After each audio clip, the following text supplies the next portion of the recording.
very special guest for you tonight. Hello, we've been expecting you. This is not a test. Your government and corporate overlords have implemented new measures for your own health and safety. We are just following orders. Everything is going to be fine.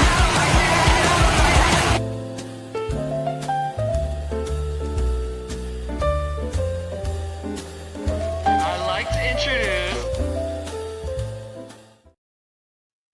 What's up, brother? Welcome everyone to another If by Whiskey. We do have a special guest who did check in to make sure that he's joining us today, but he hasn't joined us yet. So Jake, man, what's going on, man? How you doing? Doing good, man. I'm doing good. I wanted to copy you, if you noticed, and I took down all the background so that we can have the same, we can't have this. the same interrupting background. Apparently, I don't. Do we call each other?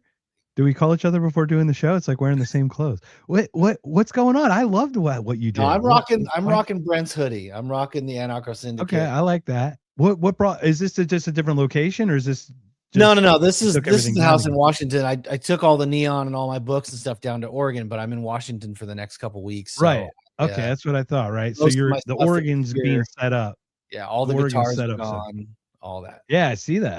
I like this. We got this little samesies thing going on here. I will get something up in the for next time, but for today I was like, I'm just gonna leave it. I'm just gonna copy Mark and leave it white. So I like it. All right. No, well, I think it's great. It's a great look for sure. Just getting through this week, man, listening to everybody's takes on this Minnesota stuff.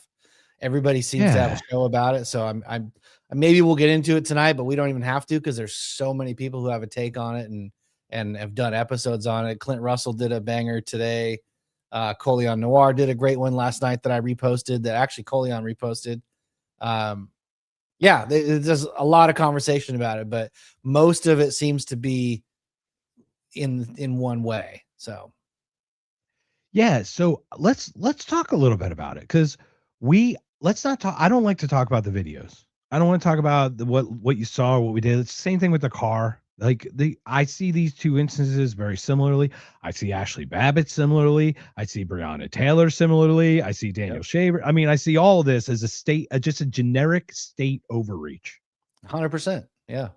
So what are your thoughts? Oh, we got Amity Free just jumped on. And by the way, you can click those on too anytime you want there. Yes, sir. Jake. So I'm looking, we're waiting on Rack.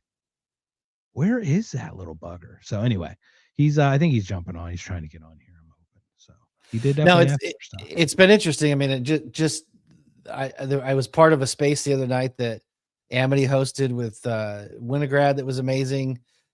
Really kind of covered a lot of ground.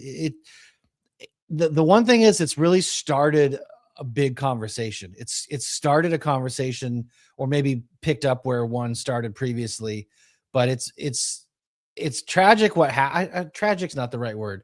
It's really unfortunate what happened. It didn't have to go that way. But it has in one way started a conversation or picked up a conversation where everybody's at least talking about it. And I think there's more people on the same page than originally thought when this first happened.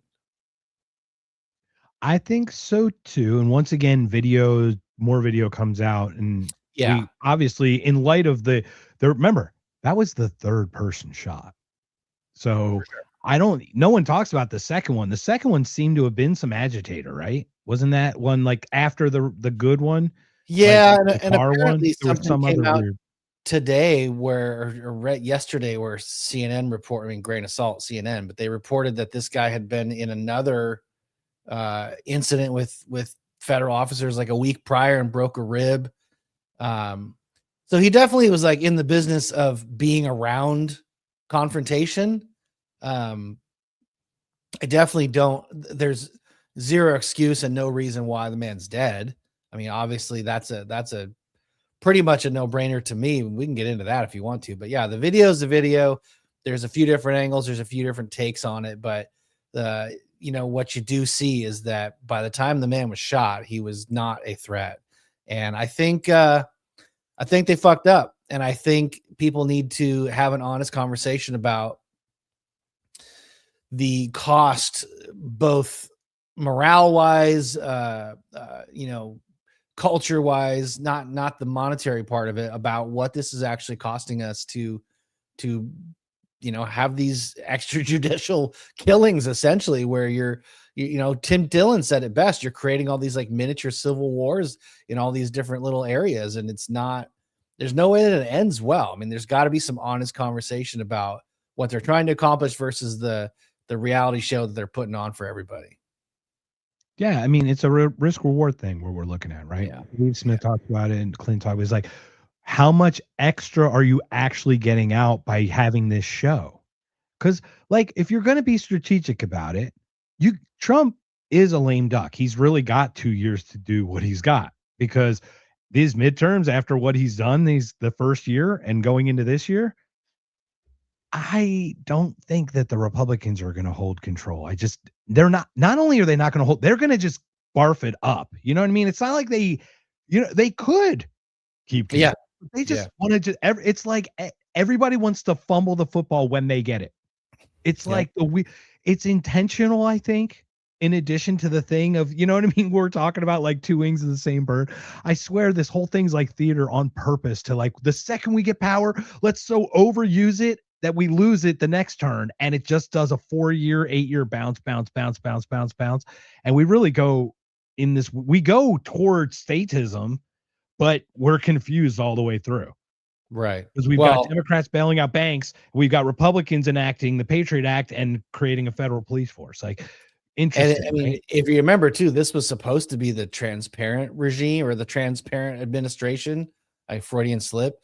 But obviously, I mean, if they're not, we need to have an investigation about this stuff in Minnesota, like a legitimate independent investigation. And until they do that, the transparency part is a joke. And you can have all the Cash Patels and all the even Trump saying that you shouldn't be taking a gun loaded. Like, that is absolutely ridiculous. And to watch these people go into contortion to try and like basically shit on the Second Amendment when they're fine picking up that argument when it suits them, it just shows how much of a cheap kind of mirage all this stuff really is.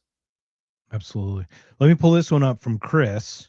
So he's saying the other incident video is a fake. The broken rib story is alleged, but even if it's very legit, it doesn't matter. That would be inadmissible in a court of law. It very well could be, you know what I mean? Like, because I watched Natalie talk about it. Did you see Natalie post about Natalie Morris? I did, yeah. Yeah, so it's one of those things. Anyway, so and then medical records, because there hasn't been a damn investigation, of course. And that's the funny thing is, like, when you would argue that Cash Patel is the top like domestic legal enforcer, he's the top propagandist of the country. Well, right. But I'm saying, like, is that what he would be technically, as a top legal enforcer of the country, when the top guy says you can't bring a gun to? Yeah. And like dot, and you're like, go fuck yourself, dude. I think technically the top legal enforcer is supposed to be Bondi, and he's supposed to be like the top cop, but either way. Right. But I mean, like, he's the enforcer, she's the lead, like, she's the prosecutor, right? So, like, you still have the law enforcement part of it, I guess. But anyway, it's a bunch of bullshit. We have that. But you know what? We're waiting on Rex still. I don't know if he's coming, but you know what? We've got a show to do, my friend. So we can't come hell or high water. We're gonna do it. I know you've been prepping like a mother this week, so I know you got some stuff stacked up to get into. So let's rock and roll. Yeah, I don't have that much. I've only got a little bit, but let's start with our good friend Thomas Massey. Everyone knows Thomas Massey. I'm going to pull this one up, and I'm going to read this for you guys, if I may. House rules are complicated and not well understood, even by many of my colleagues. Every Republican who voted for the DHS bill, which was everyone but me, enabled gender-affirming care earmarks and the automobile kill switch mandate to pass the House. If you look right there, nay 1, yay 213 on the Republicans implemented this. It's insane to me, number one, that, like, yes, I completely would agree that the the house rules are complicated, not well understood. I even replied to that when he posted, and I was like, I'm really curious, like what the onboarding process is when someone gets elected and comes to Congress or comes to the House. Like, what's the training? Like, what is there to tell them what they can and can't do? Or is it literally just all learning on the job? Because that seems insane. But It's the cube biggest thing that steaks threw me on off with that toothpicks. is that like those words don't go together. The kill switch thing for cars, like when did that come up and why? All of a sudden that's in a bill? I never heard that before then. Remember the big beautiful bill? Sorry, let's just call it the triple B. I can't. It's not. I can't propagandize it. The triple B thing had this. Remember, the state couldn't override the AI thing, and that was Correct. removed. But then there's still executive order written after the fact that codified it or something, right? So you're like, okay, all right, great. Now we're still stuck to this whole thing, right? So it's like the same thing, but it gets better, right, Jake? It gets better because Thomas Massey, being a man of grace, you would think, hey guys, this is a great time for me to educate my house brothers and sisters by saying, let me add a bill to remove the kill switch part. Because clearly you couldn't have thought that the kill switch was in there. Because if you did, Republicans, right? Because you're Republicans, you would not have voted it down, right? You totally would not have voted for that, right? Yeah, if you would have known, think, right? Sorry, let me help you, save you from yourselves here. The man's a saint. Okay, so what does he do? He puts up an amendment to remove the kill switch specifically from the bill, right? Oh, 57 motherfucking Republicans voted no. Yeah. No. What does that tell you? It passed and goes to the House. Or I'm sorry, it goes to the Senate for approval. Yep. That's your Republican brothers and sisters, everybody. Once again, two wings, same bird. I don't know how to keep telling you guys. Hold on. Who's this? Who we got? Mark 12. Yo, is that maybe that's Maresca? Welcome, man. We got Williams here. Howdy, y'all. Sorry, we got a couple people. Jake. Okay, here, Chris. Jake, you want to take care of this one? What does Chris says? I think it's bits and pieces of the Green New Deal shit getting chopped up and pushed through. Yeah, it probably is. I mean, it's like if all else fails, you try and try again. Welcome, Mark. Thanks for joining us, man. We're waiting on Rec, and like I said, I don't know what's going on, but that's okay because we still have a show. So, share your thoughts on this. So basically, they bamboozle and shoehorn this, first of all, gender affirming care and kill switch car in the same bill. Does that sound like apples and oranges? If I've ever heard two things that don't, one of these things does not sound like the other. So then, well, I mean, if you're a dude and you get some gender affirming care, you are killing your switch. So maybe that's true. It is, and it is your car. Yeah. So I mean, maybe the Republicans just want to keep classic cars on the road. Maybe that's the argument. That was my first thought. Was like, man, I'm a car guy. I have a handful of cars and I have a couple new cars, but most of my stuff's carbureted, and I love having carbureted. When I see shit like that, I'm like, carbureted is the way to go. I'm keeping those carburetors clean. I got a fuel injection in mine on my old car, but it is still like, it's got a chip, but it's separated from obviously someone being able to do anything to it. So, yeah. Anyway, but that's the thing is like, hey, maybe we just buy classic cars. Everybody, we'll just start selling classic cars. So. Bring back the square body Chevys. That's what I'm about. All right, man. So that was a fun one. Okay. So let me see. Is this the one I already did? Okay. That's the one we just did. So let me remove that one. All right. So your final thoughts on kill switches get put in, they get shoehorned in, and then Thomas Massey goes, hey guys, let's take this one specific exact thing about kill switches out. What Republican, honestly, would have actually lobbied for that?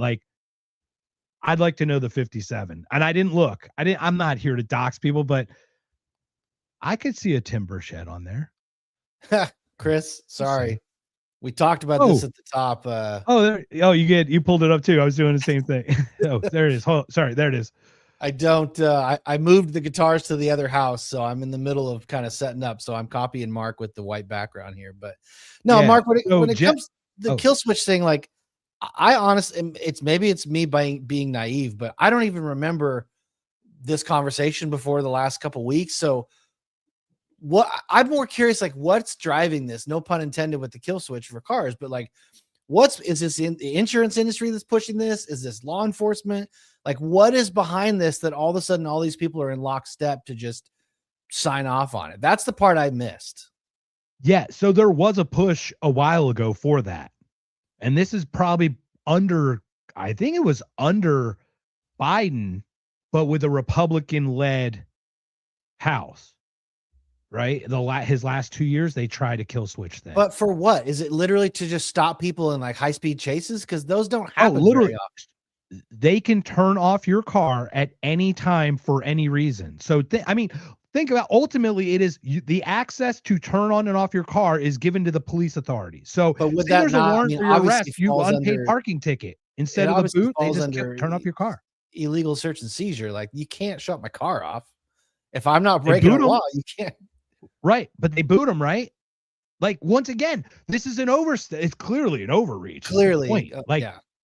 Yeah. At what point? Like right now, we've got ICE agents not requiring a judge to sign off on some kind of warrant, right? They can get an administration warrant or something. It's like, that is a wholly violation of the Fourth Amendment if I've ever seen one. It's terrible. It's absolutely terrible. Yeah, so the kill switches are just another thing to do that. It's basically like, hey, you've been speeding, we'll just turn it off. Oh, you didn't pay your parking ticket, you know? I was driving down the street yesterday. I've got my old car. I'm behind another car, and I'm in this part where I don't know if there's like a super slow zone, but like a speed trap or something. I'm behind another car just going 30, 35 in the old car, and the flash goes off. And I'm like, if I get a motherfucking ticket, I'm sending them a picture of my fucking money. That's it. I'm sending them a fucking picture of my money. If they send me a picture of me, I'm sending them a picture of my money. That's how I'm going to do it going forward. I just always write back. It wasn't me. I was someone borrowed my car. It's not me. Ooh, I like that. There actually is. Who's that Rogan guy? The guy who bought 2 Teslas, put them together himself, and hacks them? Oh, you know what I'm talking about, right? Yeah. I can't think of his name right. He's got a hell of a YouTube channel, though. Yeah, so I'm thinking that's what Chris is talking about. There's gonna be like an EV hack but remember, the kill switch are allegedly gonna be on newly built cars going forward. But imagine an incentive. You know what I mean? Imagine them, hey, we'll give you $1,000 if you get this piece plugged into your car or something. Stupid motherfuckers will do it.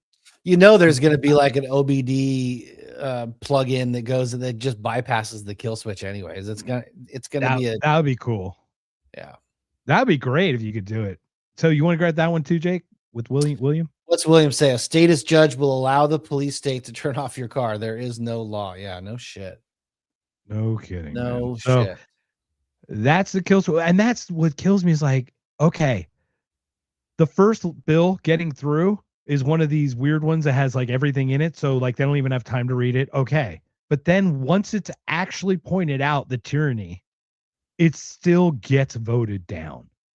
What does that say about the and the thing is, it's like, so he calls attention to it, right? And hey, let's single this one thing out, give everybody a chance to save face. And whoops, I fucked up. Let me fix this. But it still passes, and now it's like nobody gets called to the bench. Nobody's asked why. There's no media that's like, wow, how come all you guys are on board with this all of a sudden? Yeah, it's a crazy thing. So that's the one that we did first. So we'll start with this one. Hopefully we're still waiting on rack, but it's still gonna be fine. We're still good. Are you ready for another vote that came up? Are you ready for this? I mean, I'm never ready for them, but they happen regardless. So there was a vote. Okay, so you heard about this defund the police bullshit that was going on in the with the whole George Floyd thing and the whole whatever, right? Yeah, dude, I was in Seattle when Chaz happened. Oh, that's right, man. You were like knee deep in it. So yeah, you had that, right? Then you have the defund the police thing, right? Okay. Then you have the Doge thing, which is supposed to cut USAID. I don't call it USAID because it is not aid. Yeah. It's the Agency for something democracy, interchangeable democracy, whatever the frick, whatever the word is. It's not aid. I just know it's not aid. It's AID. No, it's just made to sound like it. Right. So those don't happen. But remember, the National Endowment for Democracy, the NED, is part of this. Does everyone remember? Do you know what the NED and who is part of the NED, Jake? Are you familiar? I'll fill you in if you don't, but I think you do. I don't. I'm familiar with what the NED. I'm just not familiar with who's behind it. Okay. Well, let me show you. I won't In be surprised, I'm sure. December 11th, 2013. This is the person in charge of the NED in Kiev doing this. How are you? Good to see you. We're here from America. Oh, of course she is. Of course she is. We're going to get to your question, William, in a second. Sorry, I missed it before we... Did anyone know who that is? You can tell us who that is, Jake, right? Oh, Victoria Newland. Yeah, you see the blue and yellow flag back there? Does that look familiar? 100%. Yeah. Oh, look, handing out bread. Oh, yeah, here, you peasants. Go fucking fight your wars for us. Go She was fucking one of the riot on our behalf. One of the biggest neocons there is. Yep. For the National Endowment for Democracy, while the other side is run by McCain, right? That other aid, that other NGO, right? Non-government organization, not non-government. Yeah. It's like they can't be more oxymoronic with the shit they make up. It's a hell Like, of a workaround. all the children's funds, all the bills are nothing of what they say they actually are. It's like the opposite day. It's crazy. Okay. So that's our beautiful Victoria Newland. I wish I could pay somebody to go rob a bank, and then if they get caught, I don't get in trouble. Be like, no, it wasn't me. I'm the wouldn't that be bank great? robber organization. Yeah. So once again, we're going to get to William's question about the majority of Americans anti-kill switches. We'll do that in a second, but I'm on a roll here. This is another video I'd like to share of the glorious Victoria Newland in a congressional hearing after Russia unprovoked invaded Ukraine after she handed out bread in 2013 to start the riots in the first place. Let me just share this beautiful part. Oh, this is also has the great narco little boy Rubio in it. Also, I just want to share. Does Ukraine have chemical or biological weapons? Ukraine has biological research facilities, which, in fact, we are now quite concerned Russian forces may be seeking to gain control of. So we are working with the Ukrainians on how they can prevent any of those research materials from falling into the hands of Russian forces should they approach. Just keep Fauci away from him. We're good. That's all. They have facilities of a biological, but they're not biolabs of war. They're not that, but they're facilities of a biological. Do you just hear and what does evil just make you uglier? Look how it's like the emperor fucking turning, like she's turning ugly.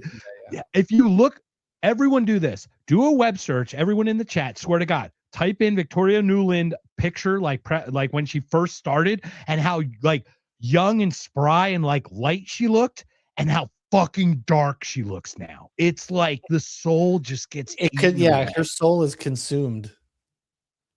All right, so in the light of those two things, you would think fuck Victoria Newland. You think fuck the National Endowment for Democracy, right, Jay? We are Republican run now. It is a Republican run Congress, right? Oh, there was a vote. Yeah. Oh, what?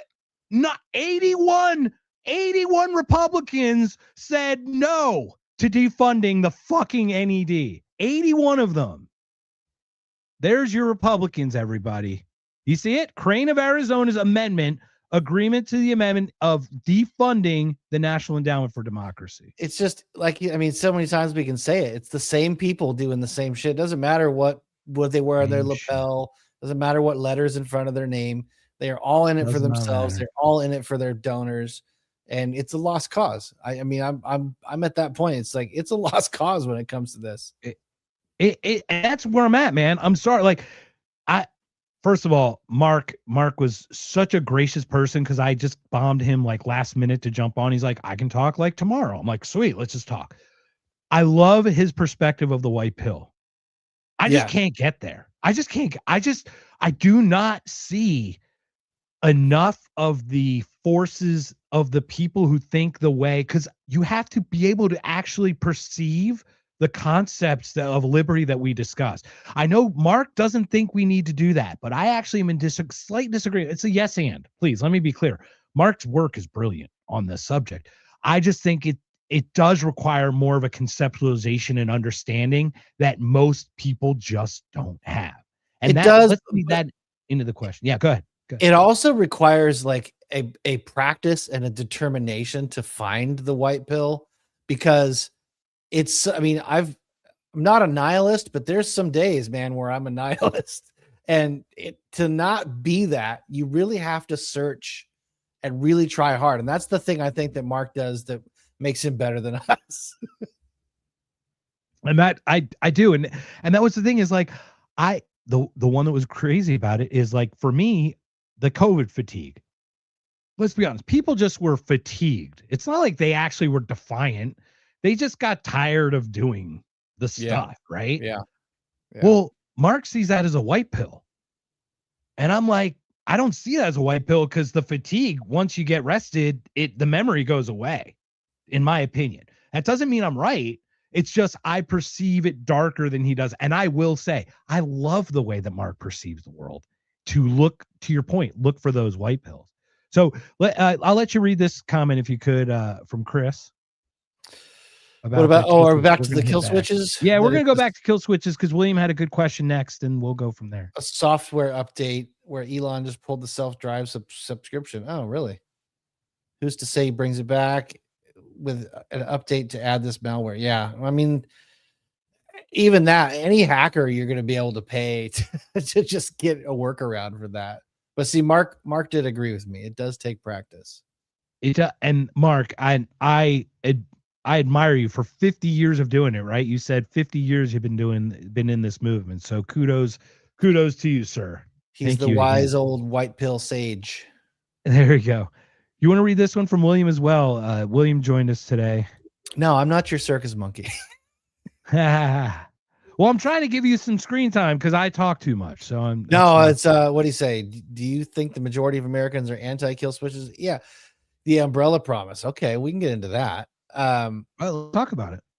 I mean, I think most people are against it, but I genuinely think most people aren't paying attention and don't know that this is even going on, because I nerd out on this stuff. You nerd out on this stuff.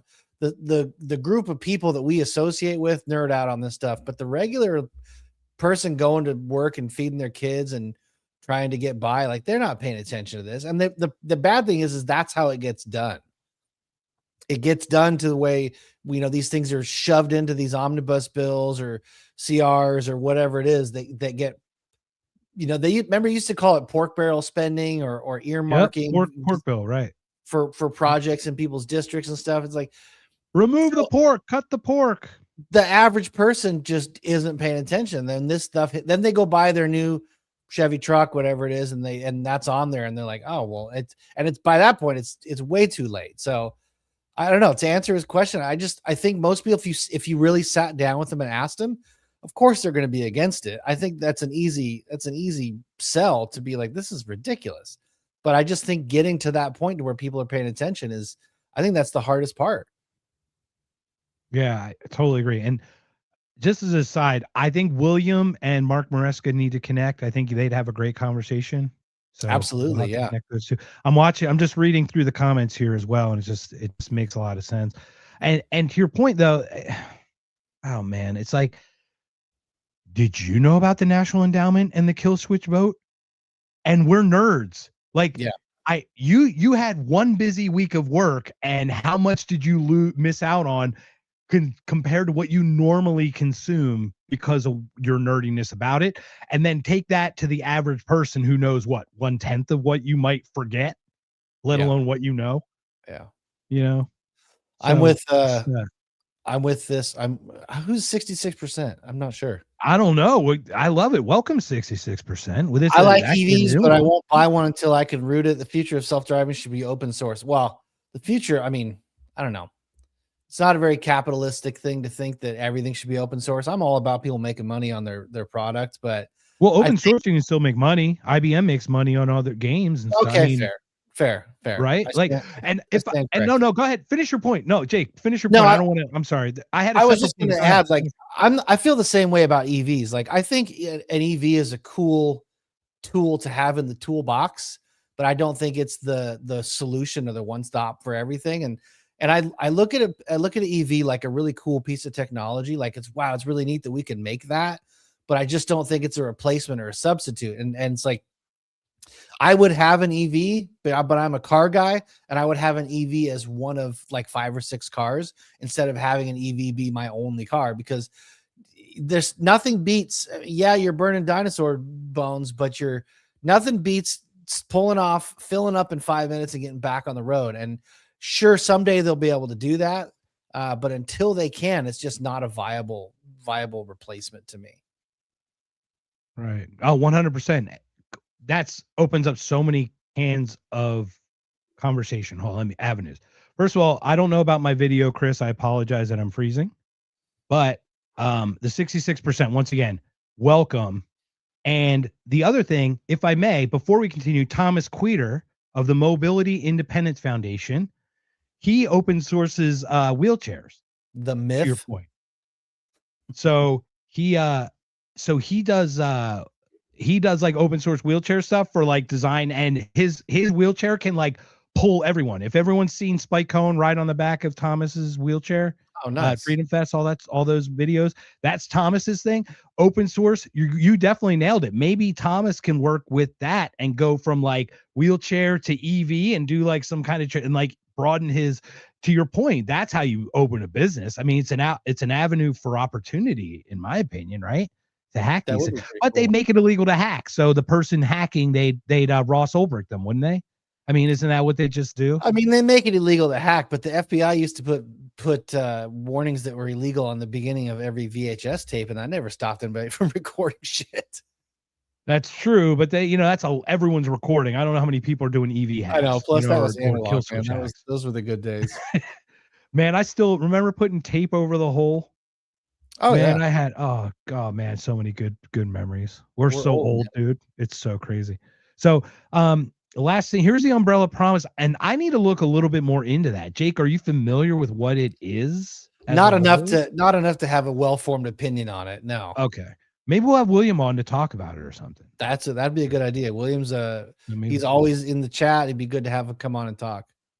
Love it. So, and that would be the concern for me, is like you'd have a Ross Ulbricht be like, hey, bring up your EV. I plug it in, tap a couple of keys, and you're in and out. And he starts a business with it, right? Even online, you could even maybe download the code or something that's like, like what's that called? Little thumb drive thing with like a widget or something in it, and whatever. Sure. Yeah, I could see that happening.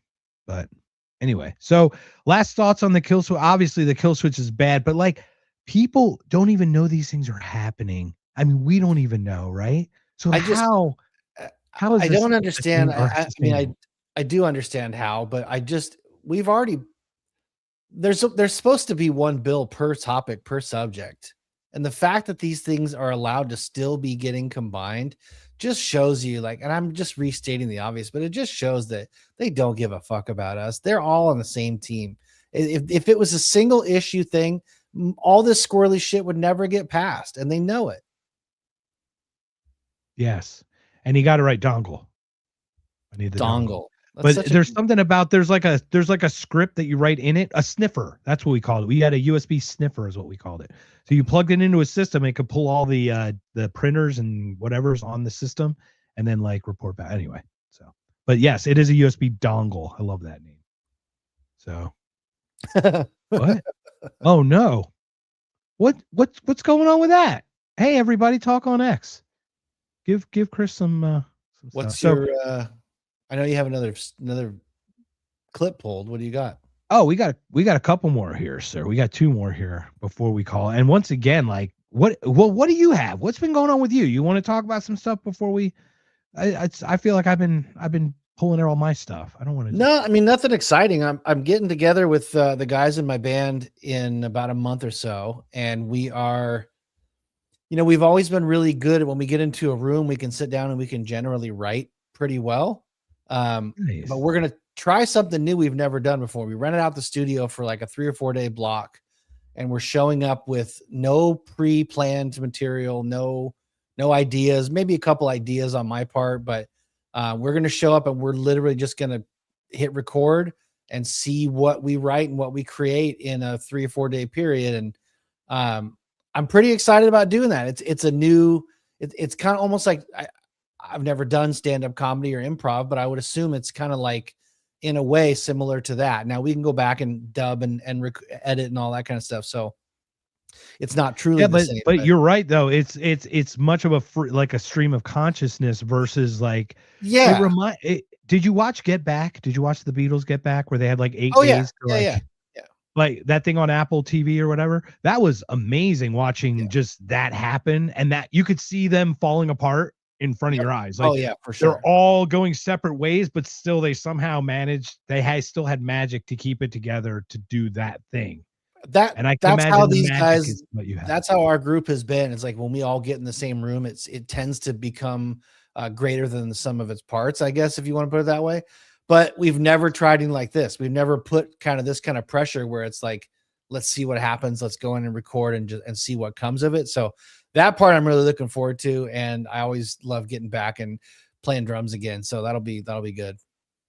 But that's what's going on. That and a shit ton of work and trying to get moved.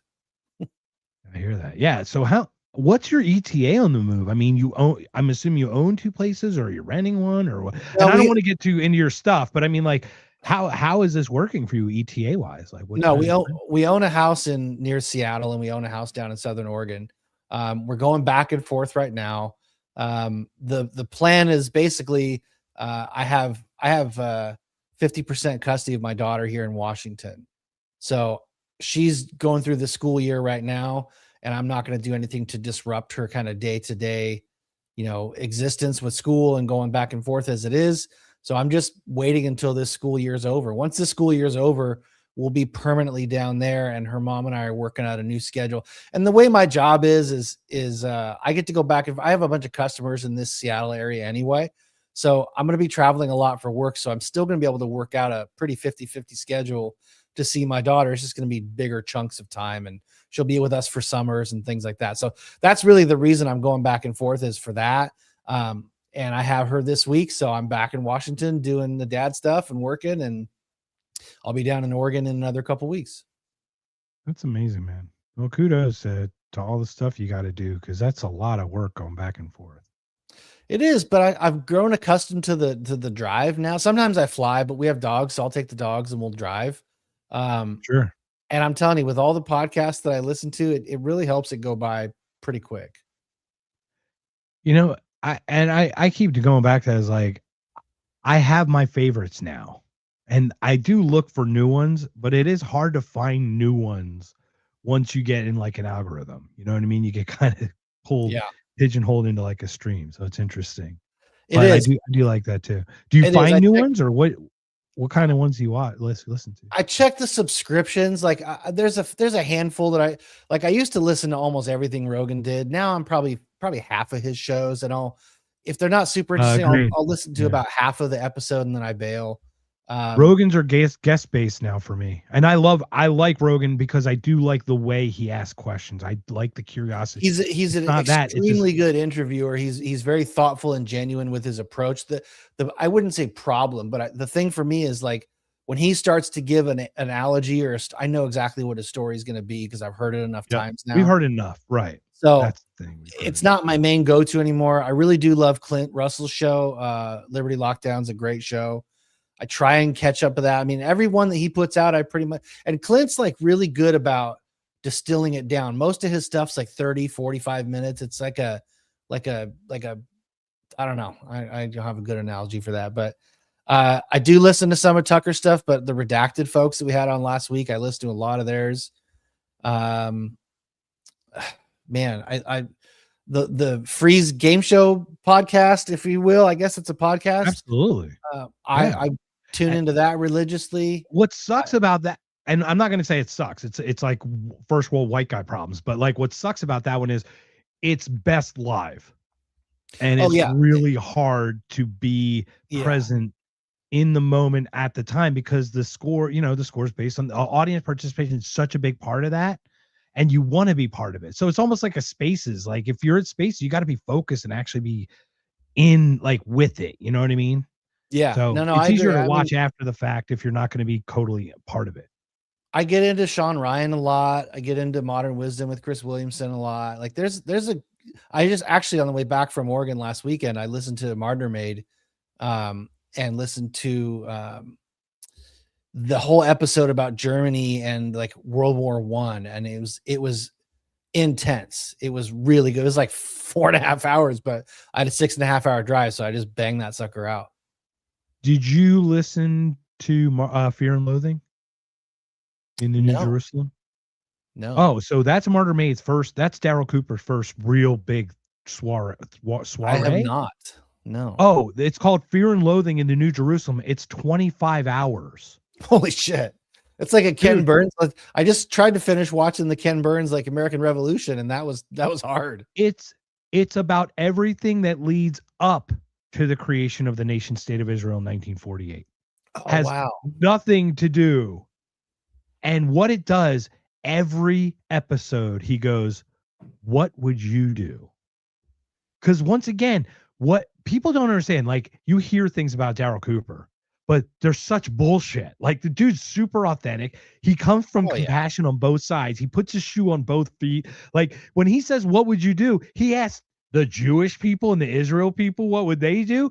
The Zionists. And he also asks what would you do as a Palestinian? He's like, those questions are the question. What would you do? And it's brilliant. So if you haven't watched that yet, please do that.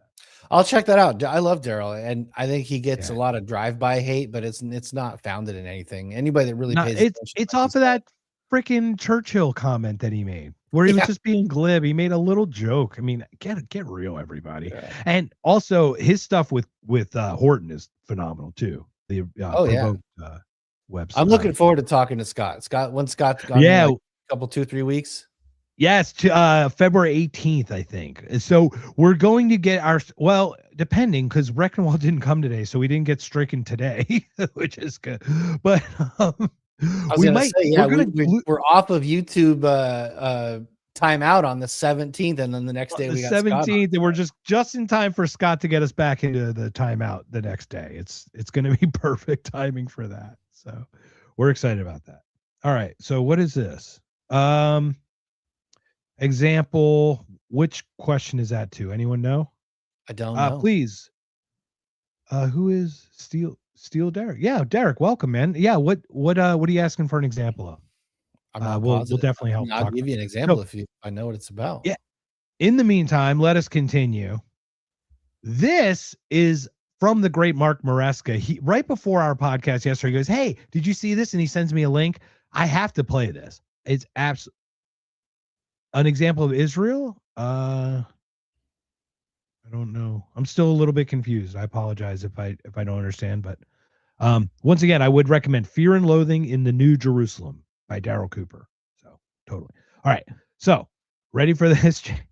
Yeah. Are you ready for this? He finds this amazing video. I'm just going to play it and you tell me what you think. You this, brother. What? You know, I will tell you this. You raise your voice, I raise your voice. If I raise my voice, you'll erase my... Exactly, yeah. Yeah. Are you serious? You said if I raise my voice, you'll erase my voice? Yes. Mm-hmm. Mm-hmm. Who is that? I have no idea, but allegedly it's an agent. Another one of these untrained hillbillies that need to get back into the game. If you raise your voice, I will erase your voice. I mean, it's a good, like the America. Like, I'm sorry. Go ahead, man. No, to say it's like a good rhyme. I mean, it's a cool bumper sticker. Yeah, it works great. Like a North Korean bumper sticker. You raise voice, I erase voice. Yeah. Or like one of those when you go to a town and they have like one of those shitty souvenir t-shirt shops where the thing washes off after like the second wash. Yeah. That'd be a good on. It is like funny. That. It is that. And I'm going to talk about that. When Mark brought that up, when Mark brought up the video, I heard this as well. Is it English as a second language? I heard an accent, and my parents are immigrants. I'm a firstborn generation American. Okay. My dad were Germans. They had come here and they had to Americanize. That's what they did. So I don't have an issue with people having accents, but it does lead. The question is this like an immigrant that they hired on ICE so that they could give this guy citizenship to, you know what I mean, by becoming part of the state? I Because mean, that's what I think it feels like to me. nothing surprises me anymore. But Like, no, I mean, there's when I was in the military, there's plenty of people that English is a second language that are, proud patriots that want to serve their country. So there's no issue with that. But the fact that you can sit there and say that and then double, triple down on it when someone's like, "Did you really just say that?" It just shows like a level of ignorance and this weird like hubris and bravado that just doesn't go well with the job you're supposed to be doing, number one. But number two, it's not going to end well because you know how it is. That kind of attitude, whatever attitude, positive or negative, will spread. And if you get a bunch of people like that together and that attitude spreads, it's going to end badly. And that's the bad thing, is this is all avoidable. All these confrontations are avoidable. And it's like kerosene on a fire with shit like that. So does anyone not know that text and video don't go away? Like, does anyone at this time, like, who would actually once you said it the first time, do you really think that you would reiterate that after you, like, it's one thing to like not catch yourself, to be like, the self-awareness to your point is like, no, I'm going to let you record me saying it 4 times. Well, that's because nothing's going to happen. Right. Like, but that's just, but that's the thing is, in 10 years, right? It's like I remember Mark Kelly, he dressed as Hitler or something in like a 1980 yearbook or something. Wait, and like, I'm not a Mark Kelly fan. Giant head Mark Kelly? Space guy, baldy twin brother. Yeah. Giant Scott, head. Yeah. Weird alien dude guy. Yeah. Really weirdo guy. But you understand, like, I don't agree with his policies. He's a weirdo, but he was Hitler in 1980, dude. Do you know what it was like in 1980? Hogan's Heroes was crushing it in syndication. We were Germans. I was 6 years old. You have no idea how bad we were teased as German kids losing the war in the 70s and 80s. No one has any idea how much of a loser Germans were living in America in like the 70s and 80s. Like, it's just a crazy time. But that's a fair point. That's just how it was. By the way, I think I need to appeal to Tucker and ask for a sponsorship, because these Alps are where it's at, man. I mean, Zyn really? can suck a dick. Alps are good. All right, I'm gonna need some help because I would like to get into hooked on some nicotine. So if you could give me Alps, I'm gonna need to. I if you notice, I'm stickless because I'm charging it, but I forgot to grab it before, and with all the hubbub with Dr. Rec, yeah, I guess we got a funny thing. So, all right. If you raise your voice, I will raise your voice. You can't carry a gun to a peaceful protest. Let's see. What else what other? Oh, the signature not required by a judge to go in your home. So that's 1, 2, and 4. What's the third one? What's the third amendment? Anyway, anyone else want to go through it's like the 10 Commandments. Which ones have we violated? So right, all of them. Yeah, everyone. Quartering, yeah, we're like literally quartering soldiers and shit. Maybe drawn quarter, but anyway, you didn't hear that from me. NAP all the way. Anyway, so all right. Any final thoughts on just general thoughts on what's going on with this mindset, philosophy, or attitude? Whatever you call it. What are your thoughts on all of it? It's hard to really nail down. There's so many pieces to it. There's so much. Some of it seems pretty blatant. Like, some of it seems like it's nuance free. It's just blatant. But there's a lot of it that I don't know why people are letting themselves get tricked into saying. I mean, it's like changing with the wind. And it's like if dear leader says this, then everybody goes this way. They'll do all the mental gymnastics to spin it so that they can sleep at night and they can swallow it and regurgitate it to their friends and family and neighbors. And it's like the biggest thing to me is critical thinking is just gone. It's like there's There's nobody left that's actually doing them like back to this Minnesota thing. Like, you can agree. I mean, and this is a different thing, but if you want to deport people, not you, but if someone wants to do, you can agree that there are ways to do it and ways to not do it. You can agree that somebody's a threat or somebody's not a threat. It's not this like all or nothing attitude. And it's gotten to be like worse than team sports. And it's like, my team does this, so no matter what my team does, I'm ride or die with the team, no matter how bad it makes me look, no matter how many times that's to contradict my previous beliefs or thoughts. And it just goes to show that most people just don't believe anything. They just believe whichever way the wind blows, whichever thing is the most popular, whatever gets them attention, whatever gets them, likes on their social media. It's like, I'm going to say this thing. And I've had it. Like, we have to have some sort of critical thinking in this country. And I don't see it coming back anytime soon, but there are people like you and me and tons of other shows and other that really like vehemently live by this. And it's so imperative to introduce critical thinking in your life in every way to see through this bullshit. And, sorry for the rant, but I've just gotten to the point where I've had enough with people just mindlessly repeating stuff without anything to back it up.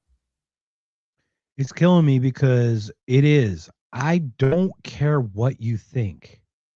If you can draw from where we are to where you want to go and you can make a case, even if I disagree, I can at least follow your train of thought. But people are not told how to think anymore, how to break down an idea, how to problem solve. They're only told what to think. If you want to be team red, and to your point, it's funny because I said this with Mark yesterday. Thanks, same Chris. thing. Yeah, there you go. Murga. Well, oh my God. That is, let's see. Is there an A word for ranting? But I just think, but I think Murga would be great because it almost sounds like Merca. But yeah. So to your point, like, it's like all NPCs, man. No one knows how to think. So I've got this woman, this whole Facebook thing back and forth, and I don't know if I shared it with you or if I just posted on one of the stuff. It's like she's defending the Preddy thing. It was the stay-at-home save lives thing with the Preddy in the circle, and I'm like, did you make one for Ashley Babbitt? I'm just asking. I'm just asking. I'm not putting judgment on anyone but the state. Just be consistent. I'm only right. The state overreached in Ashley Babbitt, correct? Correct. The state overreached in Preddy. And I Shaver, don't care. You can call what you want, but that was an overreach. It was an overreach. So she puts that, and I go, well, did you consider making one for her now that I've made you aware that it's due to state overreach, not that it was his fault or her fault? And she goes, you can't tell me what to put on my page. And I'm like, I'm not telling you what to put on your page. And these people just back, and it goes, so then I go, well, let me add Breonna Taylor and Daniel Shaver, to your point you just mentioned, and then I'll add Waco and add Ruby Ridge, and then let's add Dexter Taylor to the mix, right? So then she goes, if you looked in my feed, you'd see that I supported Daniel Shaver. I go, so you're okay with only this kind of statism, not that kind of statism. So you're still a statist.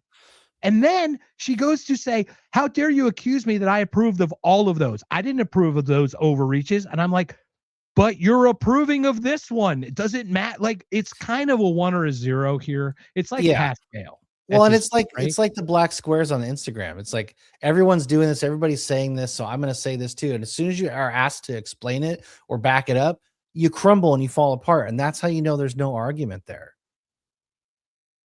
Right. And let's pull this out. This is a good comment here, if you don't mind, Jake. Read that and we can opine on that a little bit.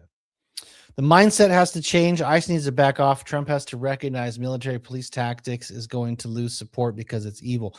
I mean, the bad thing is, and we can get back to the NPC thing, there's enough MAGA that are, deport them all, drag them out of the hotels, deport them all.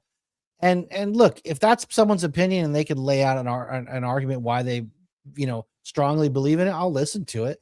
I don't feel that way. But the problem is yes, it's evil. And yes, I mean, it can be interpreted as evil. It can be interpreted, but I think net, I think there's more people on the MAGA side that love that shit.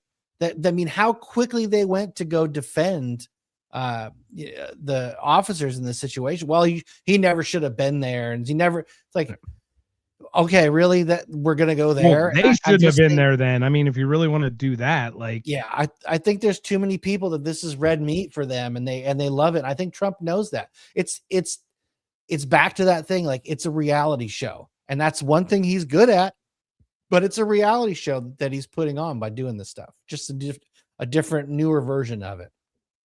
And I think he obviously went after a blue state or a blue city, right? Obviously, in this case, a sanctuary, whatever.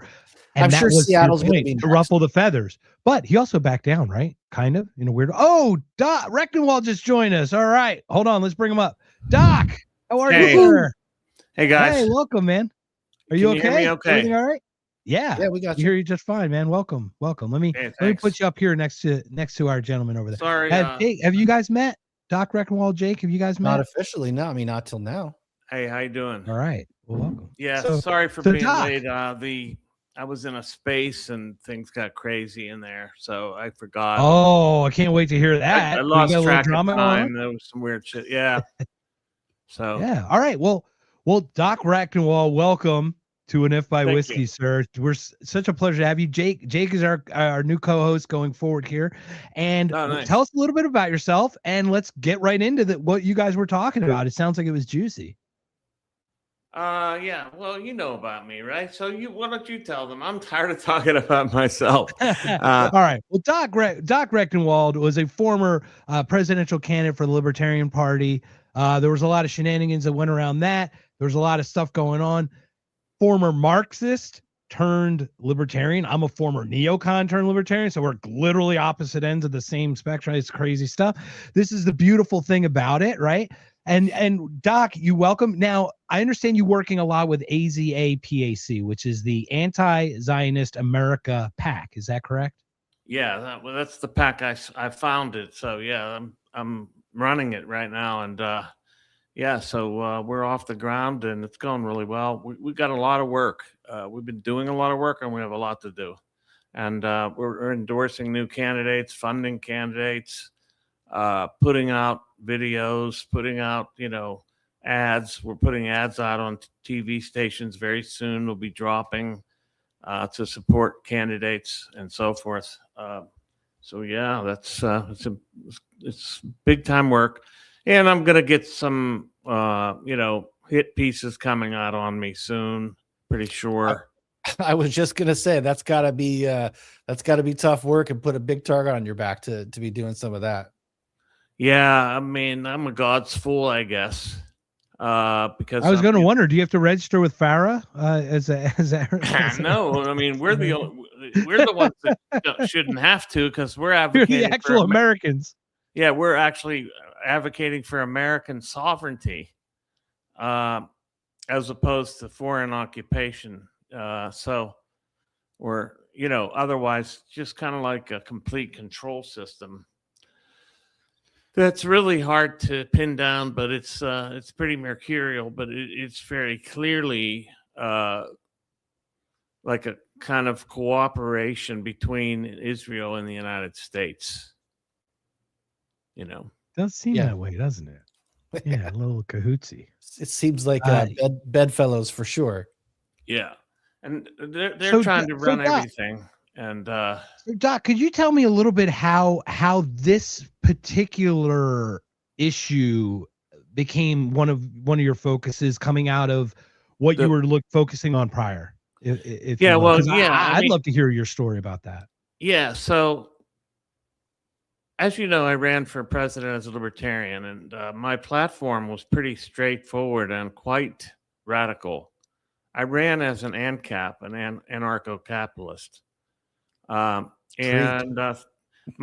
I won the nomination, which, as you mentioned, there was a lot of leisure domain that went on around that.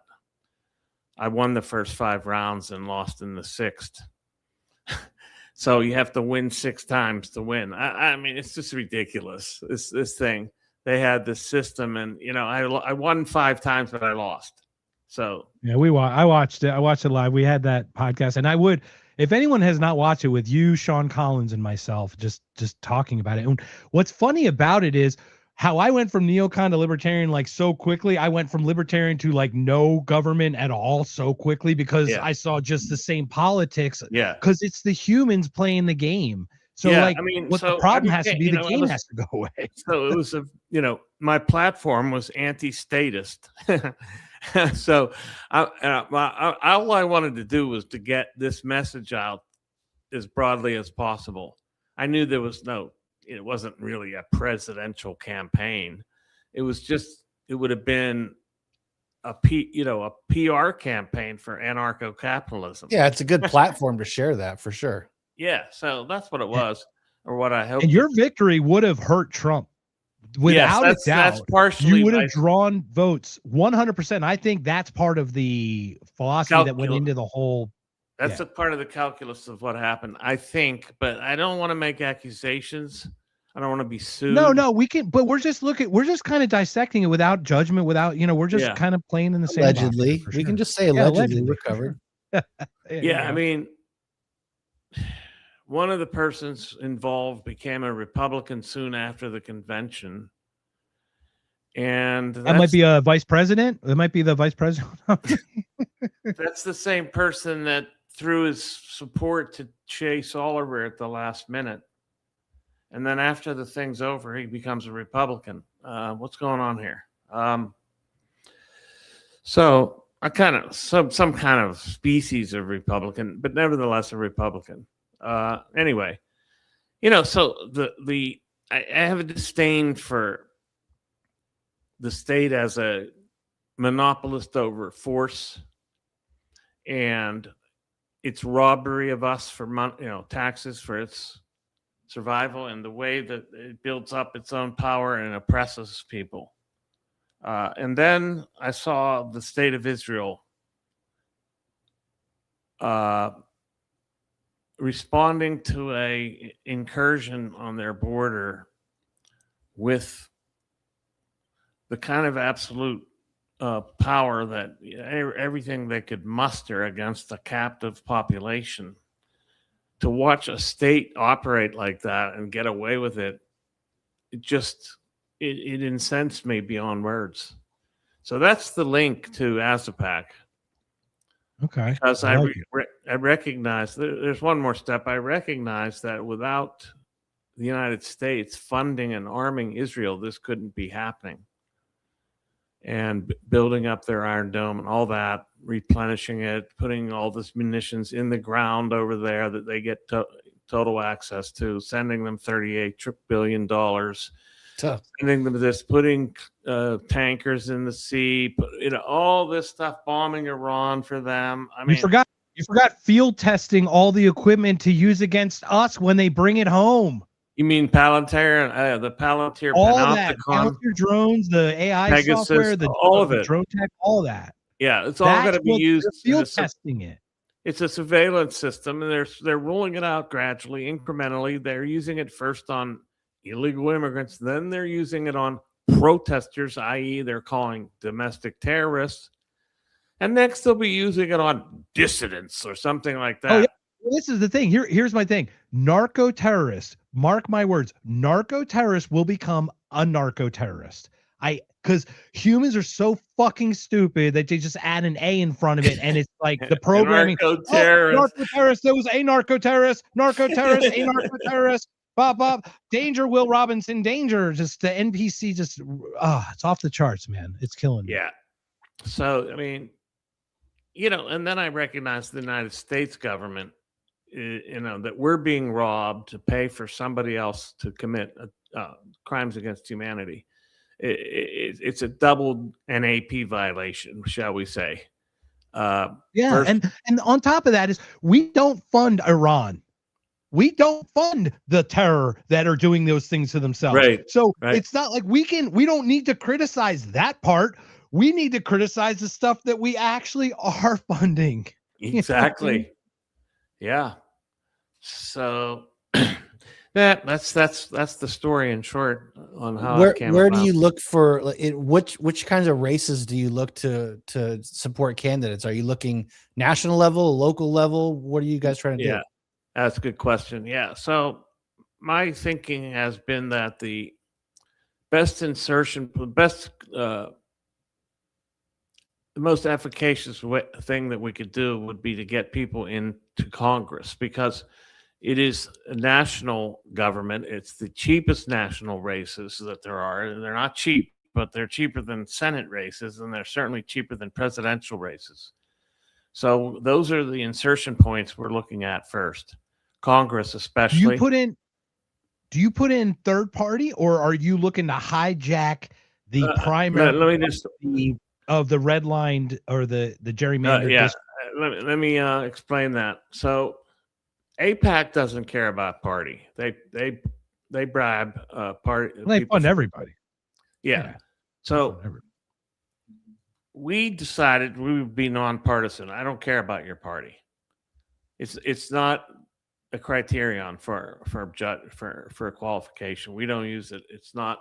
It doesn't matter. Now, viability is something that we look at. Are you viable? And do you have any viability at all? At least to get exposure. These are going to be tough races of things to do, because we're going up against AIPAC, who's handing these people hundreds and hundreds of thousands of dollars. And, they're putting hundreds and hundreds of thousands of dollars against people like Thomas Massey. So you can bet your bottom dollar when they see what we're doing, they're going to put more money against these people. So it's a battle. But we think the truth kind of helps. Yeah. Well, I love that. So let's talk about that real quick. If we may cut in, we mentioned 2 Massey votes today earlier. We had queued up for you earlier. Obviously, time, no worries on the time. We're just grateful that you could share your time with us. The first one was about the gender affirming care and kill switches in cars being muddled together in one bill that the Republicans voted for. All of them except one person. Yeah. Oh my gosh, it just happens to be Thomas Massey, right? The guy they're trying to primary. Then he puts in a separate bill, right? Then he puts in a separate bill to remove the kill switch from a first bill addendum, and 57 Republicans voted down. Are you kidding me? And it goes to the House. It goes to the Senate. Are you kidding? Kill switches in cars, Doc. No, this is unbelievable. So we're talking about, pretty soon they're going for total remote control. But right now, they're at least trying to impede your progress and probably detain you. So look, this is very, very, very the slippery slope, as you know. I mean, having kill switches in cars, they're going to say it's because you're drunk. But this will be used as the, alibi for anything they do. It's a third Wednesday every other day. You can't charge your car, so you can't drive it because of the grid to power all the AI that we're putting in, that we're shoving down your throat, in addition to trying to power and charge all the electric vehicles that we make. Right? Yeah, it's really brilliant, isn't it? It's really brilliant. I'm with you too, that it's definitely a slippery slope, but I feel like we are already slipped and we are sliding down that slope. I don't even think it's a maybe trip and fall. Like we're headlong, ass over tea kettle going down this slope. You think it's retrievable, or is it too late? Well, I mean, I think anything's retrievable. I just don't know to what extent people are willing to go to retrieve it, I guess is the way to put it. Mm-hmm. Yeah. And yet for Derek, just for Derek's thing, it is the Kentucky rap, Thomas Massey. So yes. And then so we did the kill switch one, and then we have the second one. How about this one? To defund the National Endowment for Democracy. Did you see this one, Doc? Did you see this vote? Right. 81 Republicans voted no to defund Victoria Nuland and her psychopathic regime change arm of the military intelligence establishment. Who pushed the Iran? Who put the National Endowment for Democracy put out all those fucking numbers, all those bullshit numbers in Iran? By the way, I mean, all signs point to, like, I'm seeing Friday this week now, basically with Iran supposed to pop off. It's like they put it on the calendar. They're not even hiding it. It's like, hey, this is the date we're gonna go fuck you up. And then we go from no nuclear weapons to no 60% to no 20% to no nuclear at all to don't even shoot your own protesters. Now we're back to no nuclear weapons on the table. When did this happen? I mean, is that a de-escalation while we send a whole fleet down there? What? Like, very confusing messaging to me. Well, it all makes sense, I think, in a way. So yeah, they want to, look, they're instituting a kind of power, complete information power grid over us, right? And they're using various pretexts to do so. And they're actually, I think, fomenting some of the conflicts that are happening domestically, like the I agree. ICE anti-ICE thing. The shootings of these people, these American citizens. They want the outrage. They want these two factions warring with each other, I believe. Yep. Well, I think unprepared agents are a destabilizing force, to your point, and by just sending them out there without proper training is already the hornet's nest to be unleashed. Yeah. And who knows? They probably, who knows? The CIA may have agents on the amongst the protesters. There's all kinds of agent provocateurs out there. Don't be surprised if they're not running part of this. Everybody's like, "Oh, look at the funding." I'll tell you why they won't look at the funding, because it could go right back to the state. It can't be the CIA, right? They're not allowed to work on American soil. Yeah, right. Too busy selling in South Central to kids. And only MK Ultra. We can only do brainwashing and certain things like that. We can only post Johns and put them with hookers, right? We can only create Charles Manson and create Ted Kaczynski and create all these other people. Mark, I see you have one more clip that was pulled. Is that something you want to get into? I do, yeah. So, Doc, I'm glad that we were able to hold this one off for last. I've got our good friend Steve Witkoff and Jared Kushner. I don't know if you guys saw this. I was going to put our If by Whiskey logo on it, but I just didn't have time. Yeah, I'm just going to play this little clip. I just got to hear your guys' thoughts and just watch Jared Kushner's face and just like, I don't know. Here you go. The master plan, and we're working with a group of people who have been working on master plans for the last 2 years. So there are plans already. Yeah. We have plans already. We have a master plan already. And by the way, and Jared's been pushing this and we're working together on it. And I think if the world saw the progress so far, they'd be pretty impressed. Oh, man. How great is that clip? Oh, my God. For 2 years, we've been planning this thing. We have a master plan. And Jared Kushner's like, Jared Kushner literally shit his, what the? Kushner's like, oh no, they're going to be starting to talk about the protocols of the elders of Zion again. He's like, shut the fuck up, Steve. We weren't supposed to say that part, man. I mean, watching Jared Kushner just literally like have that, dude, shut up. It's the most telling video I've seen. It's like, dude, he's speaking out of school. What the hell? Didn't you get the assignment? What are you doing? You're off the script.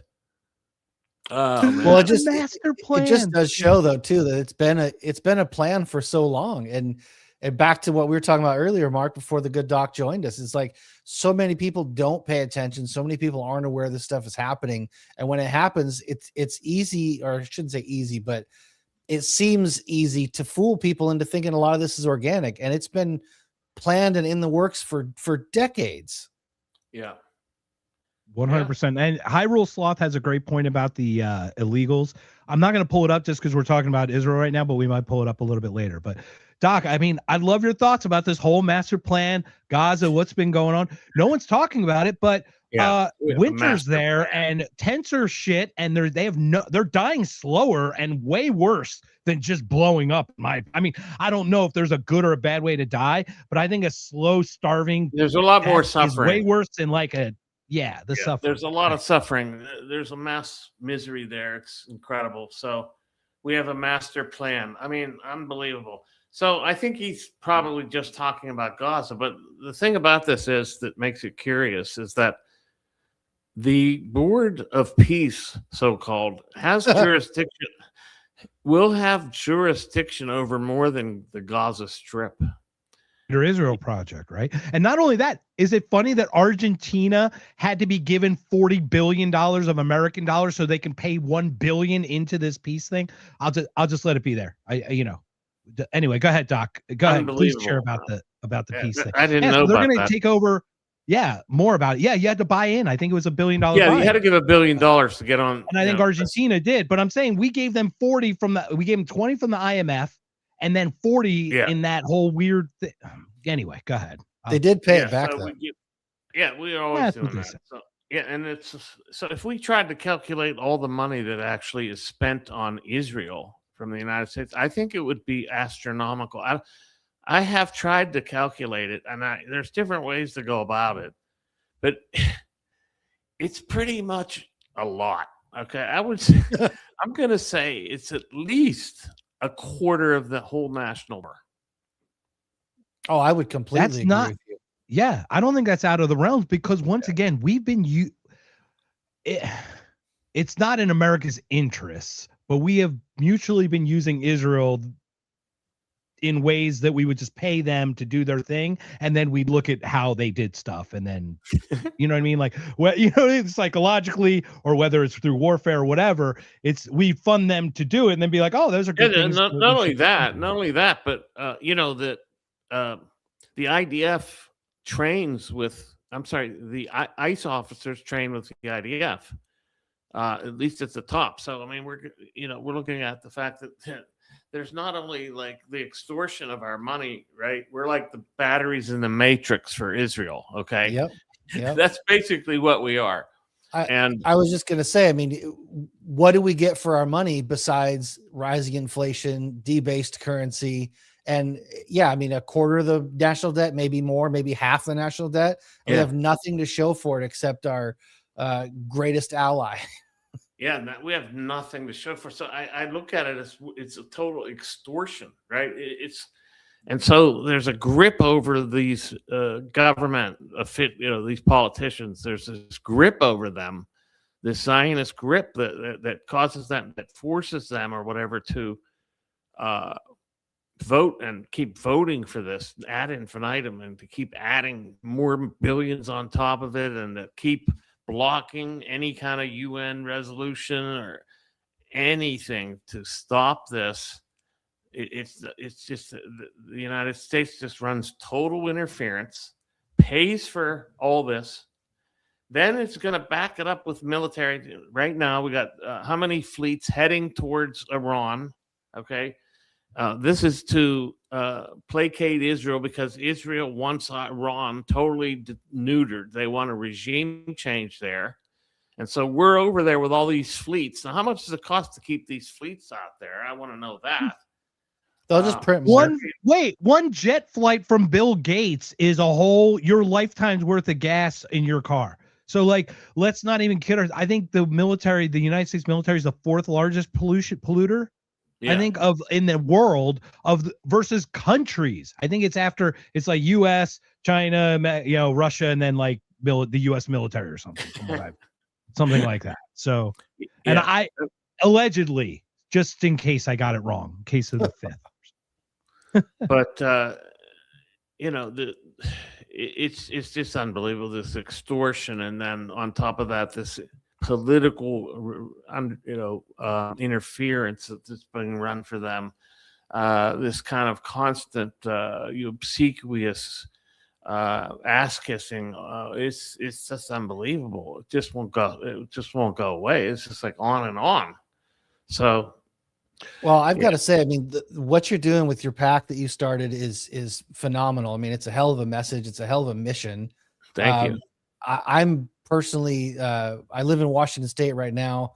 I'm going to be moving down to Oregon soon. And one of the things I've been really considering, and all had kind of given up on it, was running as a congressman coming from Oregon. And yeah, it seemed like such a lost cause. I mean, I see what they do to Massey. I see just the story last week about them trying to fire all his consultants. I mean, it's really underhanded shit. And it really has kind of turned me off to the idea of it. but truthfully, knowing that you're doing a pack like this, and it kind of makes me reconsider wanting to do it, knowing that there's people like you out there that are actually trying to fund these things. So hats off to you. Thank you. Yeah, we do fund, but we do more than that. We do, a lot of exposure for the candidates. We do a lot of media for them, things like that. It's a pretty big commitment that we make. I'll let you know if I decide to run. Please do. We need liberty lovers because they're so few and far between. Well, I'm in the ANCAP camp right there with you, so I would, at no minimum, at least use that as a platform to spread that message. I think a boot on the neck is basically the same thing, whether it's a so-called right-wing boot or left-wing boot. It's still a boot on your neck. The shoe tastes the same. I don't think it tastes any different. But the problem is you got all this tribalism. These people are like, oh, good, they're getting the other side. They're killing them. God, they deserve it. This is unbelievable. So then they're building up the state apparatuses that, when taken over by the other side, will be used on them. Yeah. Well, and back to the national level stuff, it's like all these things that are being done by executive order. So there's no real legislature that's meaningful that's being passed. And so all these things can just easily be just as undone. And we're right back, if not worse than where we were before. And it's like this retarded pendulum keeps going back and forth. Yeah. And what you'll see, though, is when let's just assume the Democrats are going to take over in this bloodbath of 2026. Can we just say that? Probably. When they don't defund ICE, then we'll know they wanted a federal police force the whole time. Like, they're two wings of the same bird. Like, they're in it together, guys. You think they're going to, you think they're going to defund ICE when they get the reins? No, they're not. They're going to triple down on it. And they're going to say, well, the Republicans started it, and it's such a good idea. It's like, what? And then the Republicans are going to be against it, but it's still going to move forward because the iceberg still has to go towards the Titanic. It still has to come that way, doesn't it? All right, gentlemen. Well, I think I'm going to jump off. Cool. Well, thank you so much, Doc, for jumping on, man. Could you send us all your vitals? Just tell us a way to get hold of you so that So the PAC's website is aza-pac.com, aza-pac.com. That's how you get onto there, and you can get a hold of me at michael@azapac.com. And get behind. Thank you for your time, sir. We appreciate it. Thank you. Thanks, Doc. We'll catch up when we have a little bit more. Maybe we can have a little more fun. Before we go, you look great. Looks like you lost some weight. Are you? How's your health with your heart and everything? How's that going for you? It's all good. It won't change. Apparently, I had an aortic aneurysm and sclerotic valve. So that it hasn't changed at all. So they don't want to do anything. So I'm glad. I'm not. Oh, good. Yeah, absolutely, man. Well, you look great. It's great seeing you. Thanks so much for joining us again, Doc. Have yourself a great night, sir. Okay, you too, guys. Take care. Thanks for having me. Thank you. And that was Doc. Yeah, the guy's busy, man. The guy's just busy doing stuff, and he's a doer. He's making it happen, right? That's all I got to say about that right there. That's all I got to say right there, baby. That's beautiful. So anyway, I'm just happy that we can have Doc on for a little bit before we. No, that was great, and especially after he sounds like he was in that spaces, getting heated for a minute. So I'm glad he graced us with his time for a bit. Have you ever been in any of those spaces? Not the ones he's in. Oh yeah, those get. I mean, it is just an anti-Zionist bash fest, and then if someone else gets in there, like it just becomes just dogs going at it. It's nasty. It's like that was just for you. That picture was just for you, buddy. All right, so let's pull this up. In hindsight, go ahead and share William's thing here because this is interesting. William says, "Thanks so much for joining tonight." Oh, it's probably for Rec. I enjoyed listening to your analysis. As an agorist, I'm personally conflicted with the concept of getting involved with the Libertarian Party. I get it. That's what happened to me too. And look, you can.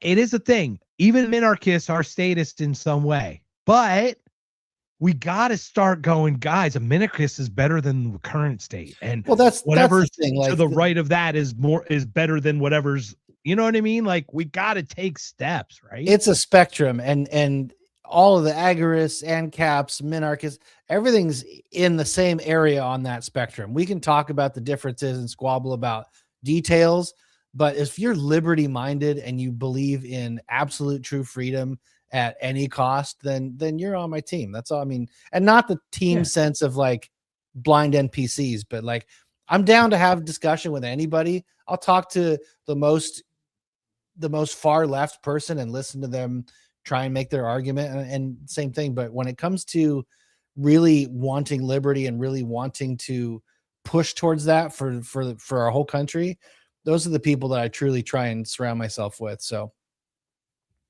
that's where I'm at. This is smart. Yeah, and this is a smart part. Get elected in the state or local level. Look, local always work. Subsidiarity is really the best way to do it. I do agree with that. The only reason in Oregon you might not have to do that is just because the way the population falls. You may be able to go run for a district that's not very large and still make it to the House by not having to do the city and the state stuff first. I'm not against it. I'm really not. What about impact? Wouldn't you have better? Like, I think a lot of people are saying local for the impact part more than the electability part, if that makes sense. Okay. I mean, that's a fair point, but I mean, just a thought. I'm just giving you different angles. I don't know. I think it's not a bad idea. And I do think you can affect more things locally for the people that would be supporting you in a national race if you're able to be part of local government, for sure. Yeah, for sure. This is a good one too. Libertarians are not anarchists. They believe in intellectual property. Have we had an intellectual property discussion yet, Jake? Have we had an I don't believe we have. We could tease that for another day, or we could dive in. But we should. I'd love to get just a broad thought of your thing now, considering we got a little time here. We got another half hour before we call it, or up to that point.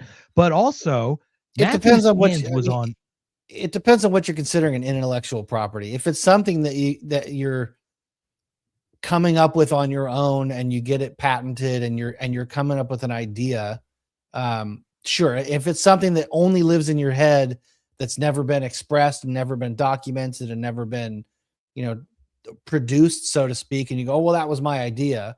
I mean, come on now. But I think one of the biggest drivers of capitalism is innovation and new ideas. And if you have a concept that you come up with that's truly different than the rest, or something that's an upgraded version of something that exists, I don't see any reason why you can't have ownership of that idea to a point of making profit off of it. It goes back to my hopes for the free market. If the idea that you have is shit, nobody's going to buy it. If the idea that you have is good, then you're going to have a lot of people behind it. So, I mean, at the surface, that's my first thoughts on it, but I really probably need to dive in deeper. We will, because I would probably be in your camp in the beginning. Is like, you made it, you own it, it's yours. Like, but the more I've talked with people about IP and all that, it's like, man, open sourcing does make your product better, even if you didn't make that product. Like, for example, right? You've got open source. IBM would be open source. Apple would be closed source. Do you remember all the video games? IBM, how the business model worked. And even though you had the code to IBM, right? Like, that was a code that Apple wasn't giving theirs away. It opened this door for all this other competition in an open. Once again, I'm all over the place with it, but I've started to lean towards the anti-IP stuff.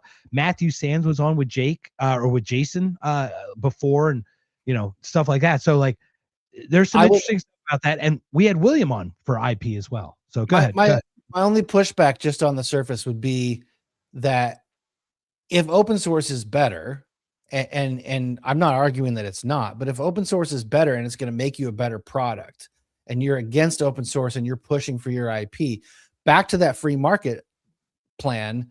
If the open source makes your product better, you're going to lose out by holding on to that IP and not developing it. So it goes back to the I guess choice of deciding which way you want to go with it. But whatever makes the best product is going to succeed if you have a true, fair, open market.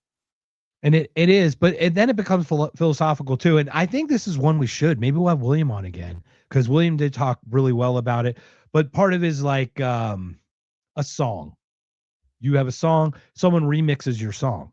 Now you could be like, oh, that's my song. You remix, but like, who doesn't want their song remixed and like shared with more people? That's You a know what I new mean? And that, thing. As soon as it gets remixed, it's a new thing.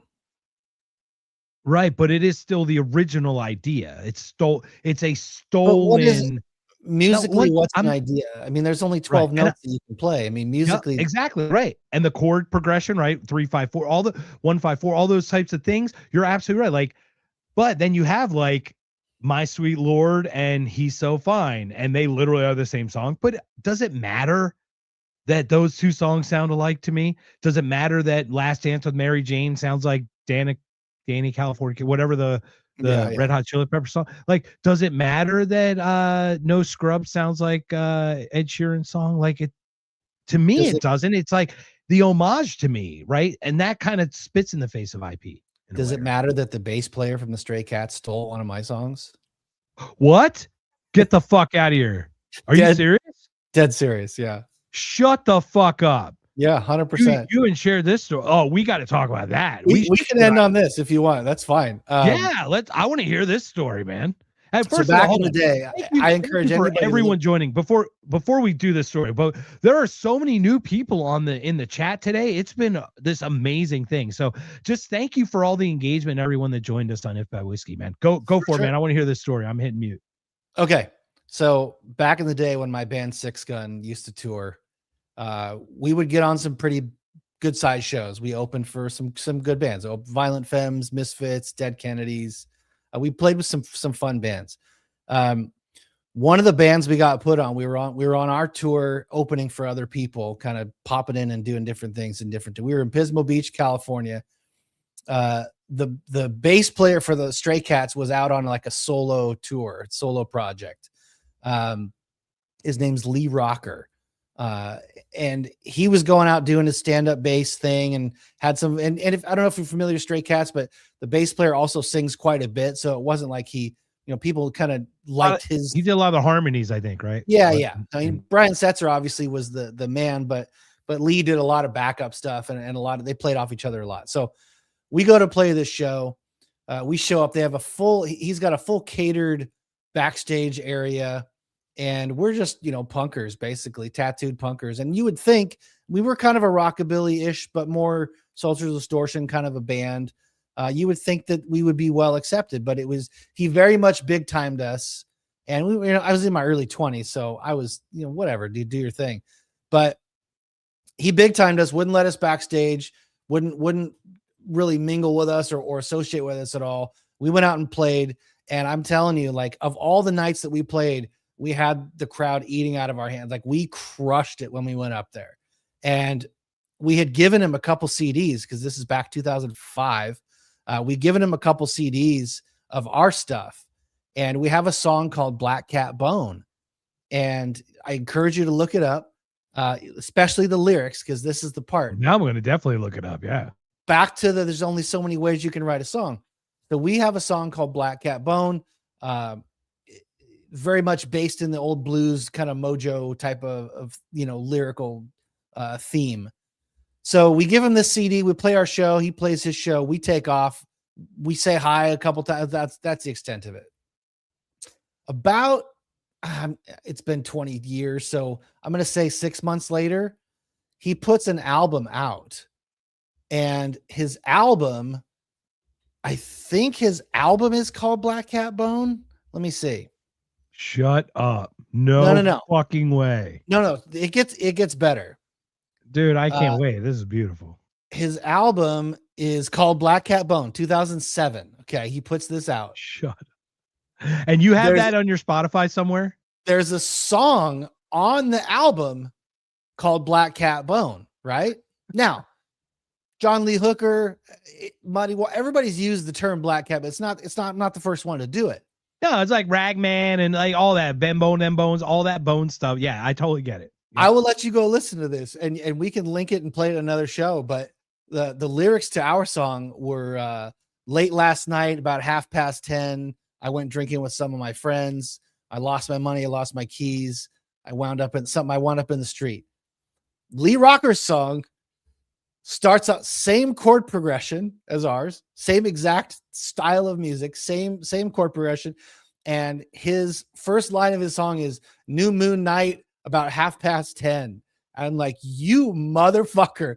And so I know for a fact, and I wrote to his management after that. And look, imitation is the best form of flattery. For a guy like that who's toured the world and played with the Stray Cats to steal one of my songs, I was like, hey, cool. I guess I wrote a better song than you that you had to take mine.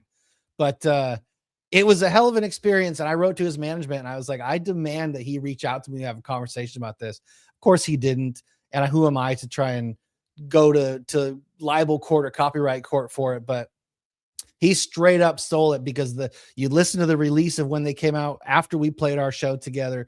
The lyrics are very similarly themed. The music is similarly themed, and he copied the name of the song and made it his album. It's like, hey man, if you have no shame, whatever, more power to you. I just kept it pushing, but that's the story. That's how it happened. Well, I get it with comedy where you can come across similar themes and jokes. But the whole thing with Rogan and Carlos Mencia, have you ever heard that story? Oh yeah, I've seen all the video from that. So like literally when he introduced him, he called him Carlos Mencia, and they had the whole like back and forth on the stage. Like, dude, that's real. Like, that's where I get a sticking point on IP, I guess. But the thing is, it is like a joke. The whole joke should be credit. It's like writing a book, I guess. It's like, hey, Joe Rogan came up with a funny joke. I'm going to share it to you now. Like, not, hey, this is my joke that I stole from Joe Rogan. There you go. Oh, there it is. Love it. Black Cat Bone. Well, now we just gave him advertising dollars and free. We still don't have sponsors, man. So who are we going to get sponsors? Alps? Is that who we need? I'd take a sponsorship from Alp. I mean, I know Tucker owns it, so he's sponsoring his own shit from it. But hey, I mean, they're on point with their marketing too, man. You buy one thing from them, they're all over your text and everything after that.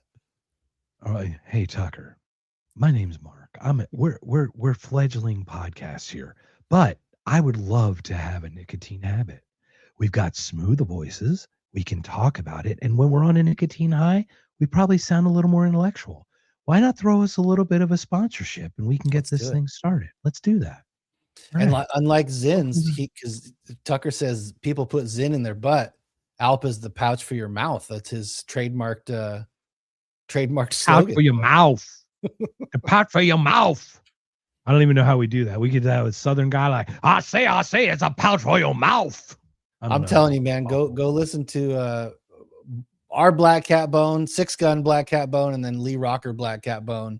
And yours is on Spotify still? The six? Oh yeah, six absolutely. Oh, okay. So everyone do that. Go on Spotify, look up Six Gun.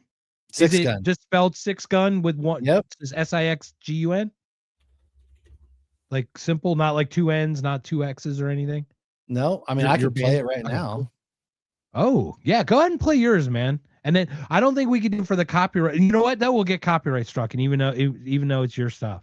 True, we would, even though it's my song. We can't do it. Ah, man. Well, I want to hear it, but I'm going to check this out. We definitely have to break in, but we'll use that as part of the IP discussion if we get William on there. So we'll have to. Yeah, that'd be good. That'd be a good one to talk about. Look up Bill for next time. I don't know which.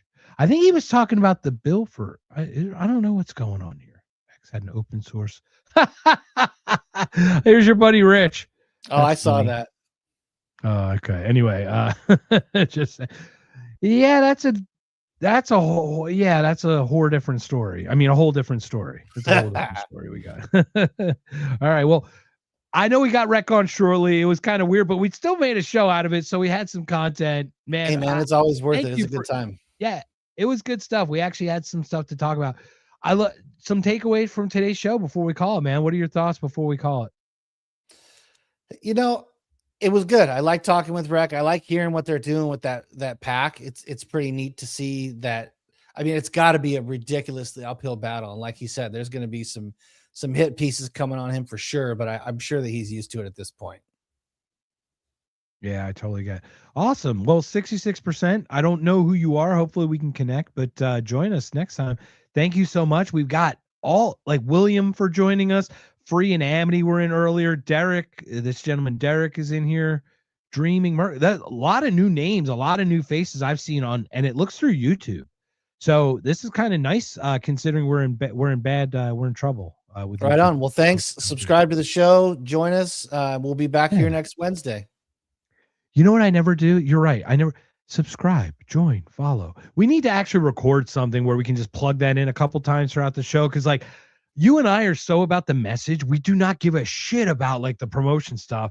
And even though we don't necessarily need that, but like it does help get the message out. Even, anything helps. So it does. Anyway, well, luckily we got some shout outs from Clayton and from Clint that I'm sure you dropped into the outro. So I think that the outro is going to be a very interesting outro for this one. So, and as we get more, I'm just going to keep adding them. It's going to be like Clayton and then Clint, and then we're going to get Ian Carroll. Then we're just going to add, we'll get Dave in the beginning and then Clayton and then Clint, and then we'll just go, keep going. So right on, man. Now this was a good one. Thank you. Yeah. Thanks so much for making this a great If by Whiskey, everybody. Once again, enjoy your Wednesday night. This has been another If by Whiskey. You guys have yourselves a great evening.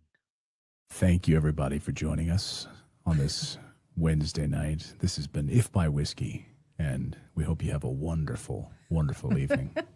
Subscribe to If by Whiskey. Fuck Liberty Lockdown. Subscribe to this show. No, come on!